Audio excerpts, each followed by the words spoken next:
Hi friends, నమస్తే. Happy Friday friends. ఈ Friday సందర్భంగా అమ్మవారిని ఎవ్వరికి ఏ ప్రాబ్లాలు ఉండా ఫ్రెండ్స్, ఈ వీడియో చేసేవాళ్ళు చూసేవాళ్ళు ప్రపంచంలో అందరికీ అన్నీ సాల్వ్ అయిపోవాలని అమ్మని నేను మనస్ఫూర్తిగా కోరుకుంటున్నాను. మిమ్మల్ని ఒక్కటే కోరుకుంటున్నా ఫ్రెండ్స్, ప్లీజ్ ఫ్రెండ్స్, కుళ్ళు కుతంత్రాలు మనసులో పెట్టుకోబాకండి. ఎందుకో తెలుసా, అవన్నీ పెట్టుకుంటే మన పాటలు పాడైపోతాయి ఫ్రెండ్స్.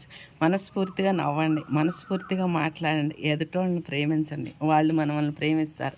ఇదంతా చూడండి ఎంత పచ్చగా ఉందో. అక్కడ నేను నిలబడి వీడియో చేస్తుంటే ఎంత అందంగా ఉంది ఫ్రెండ్స్. అలాగే మన చుట్టుపక్కల వాళ్ళని నవ్విస్తా, మనం నవ్వుతా, వాళ్ళని సంతోషపెట్టి మనం సంతోషంగా ఉంటే చాలా హ్యాపీగా ఉంటాం ఫ్రెండ్స్. వీడియోస్లో చాలామంది కామెంట్ పెడతారు, ఫాలో చేస్తుంటారు, మాట్లాడుతుంటారు. నేను ఏం కసురుకోను ఫ్రెండ్స్, ఎందుకంటే వాళ్ళకి ఏదో రోజు తెలిసి వచ్చిద్దని.